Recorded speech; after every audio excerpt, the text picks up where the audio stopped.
Assalamualaikum warahmatullahi wabarakatuh. Syukur Alhamdulillah kita bisa berjumpa lagi di channel ini.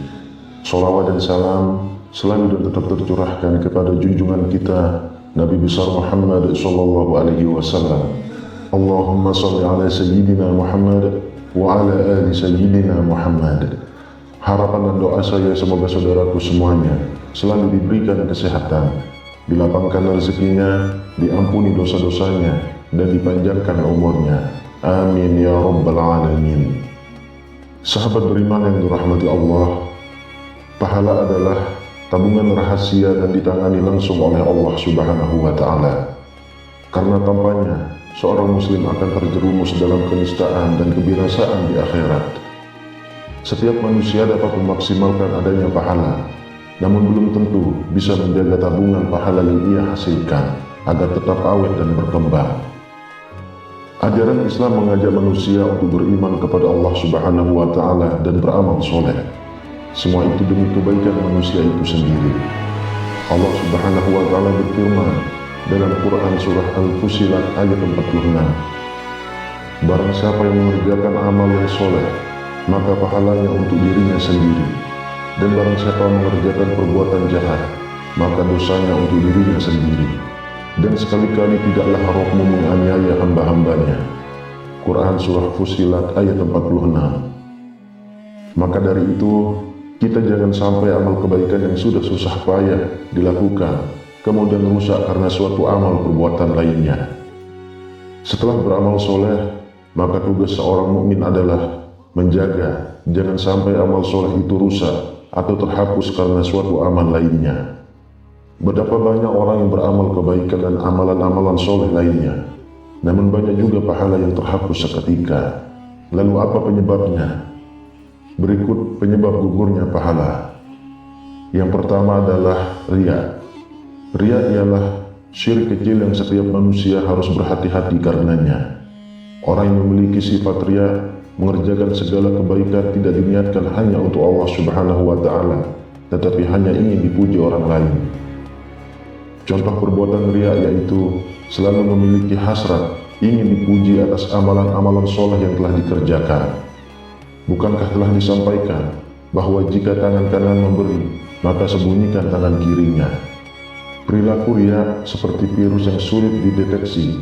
Bisa saja kita merasa tidak sedang melakukannya, tetapi lisan dan perilaku tercatat sebagai dosa yang bisa menghanguskan pahala kita. Maka sebaiknya kita lebih berhati-hati dan sembunyikanlah segala amalan dari orang lain, sebab kebahagiaan yang sesungguhnya ialah di akhirat kelak, bukan karena pujian dari orang lain. Imam Muslim meriwayatkan dalam sebuah hadis qudsi, Allah subhanahu wa ta'ala berfirman, Aku paling kaya, tidak butuh tandingan dan sekutu.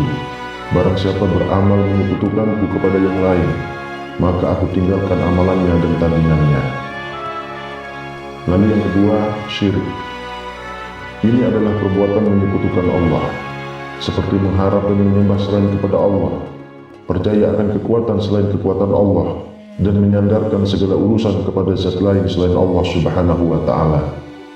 Perbuatan syirik akan membuat pahala gugur, dan pelakunya akan dimasukkan ke dalam neraka jahanam. Semua dosa berpeluang mendapat pengampunan dari Allah subhanahu wa ta'ala, terkecuali dosa syirik. Betapa Allah sangat murka pada manusia yang memalingkan diri dari kekuasaannya. Dalam surah Az-Zumar ayat ke-65 telah disampaikan, dan sesungguhnya telah diwahyukan kepadamu dan kepada nabi-nabi yang sebelummu, jika kamu mempersekutukan Allah, niscaya akan hapuslah amalmu, dan tentulah kamu termasuk orang-orang yang merugi. Lalu yang ketiga, murtad. Murtad merupakan orang yang memutuskan keluar dari agama Islam, dan barang siapa yang keluar dari Islam, maka semua pahala yang telah ia kumpulkan akan gugur dan tidak bernilai apa-apa di hadapan Allah. Kelak di akhirat akan dijerumuskan ke dalam neraka sedalam-dalamnya. Allah subhanahu wa ta'ala berfirman, Barang siapa di antara kalian yang murtad dari agamanya, kemudian mati dalam keadaan kafir, maka mereka itulah orang-orang yang terhapus amalannya di dunia dan akhirat, dan mereka itulah penghuni neraka, mereka kekal berada di dalamnya. Quran Surah Al-Baqarah ayat 217. Yang keempat, mengungkit-ungkit sedekah. Tidak diperbolehkannya seseorang mengungkit sedekah di pemberian yang diserahkan pada si penerima, apalagi jika berharap penerima sedekah tersebut untuk berbuat baik, adalah suatu dosa dan bisa menggugurkan pahala amalan sedekah tersebut. Sama halnya dengan memberikan sedekah, tetapi dengan cara yang membuat penerima merasa sakit hati dan terhina, seperti bersedekah dengan penuh kesombongan, sambil mengejek atau menceritakan perihal sedekah pada orang lain, sehingga si penerima malu dan tersakiti. Dalam sebuah ayat dijelaskan, "Hai orang-orang beriman, janganlah kamu menghilangkan pahala sedekahmu dengan menyebut-nyebutnya dan menyakiti perasaan si penerima." Quran Surah Al-Baqarah ayat 264. Yang kelima, bersumpah atas nama Allah. Bersumpah atas nama Allah merupakan salah satu bentuk ucapan tanpa ilmu, karena ampunan Allah merupakan perkara gaib, sehingga tidak bisa seseorang mengatasnamakan Allah dalam menyatakan hal tersebut.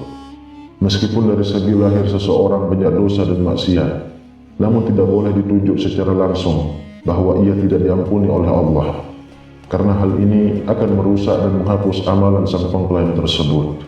Karena bisa saja orang tersebut akan bertaubat dan Allah benar-benar mengampuninya.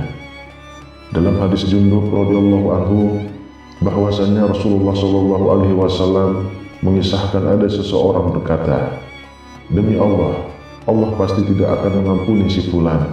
Maka Allah Ta'ala berfirman, "Siapakah yang bersumpah atas namaku bahwa aku tidak akan mengampuni si fulan?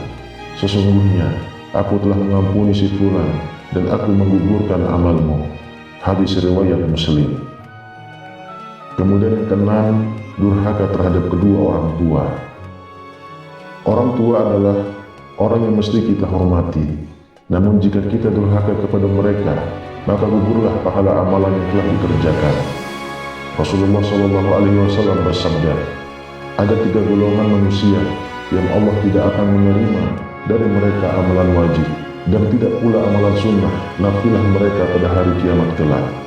Seorang yang durhaka kepada orang tuanya, seorang yang menyebut-nyebut sedekah pemberiannya, dan seorang yang mendustakan takdir." Sahabat beriman yang dirahmati Allah, itulah penyebab gugurnya pahala. Semoga Allah Subhanahu wa Ta'ala senantiasa menggugah hati kita untuk mewaspadai segala hal yang akan menggugurkan amalan kita atau mengurangi keberkahannya. Wallahu a'lam bishawab. Demikian yang bisa saya bagikan, semoga bermanfaat untuk kita semua. Amin ya rabbal alamin. Assalamualaikum warahmatullahi wabarakatuh.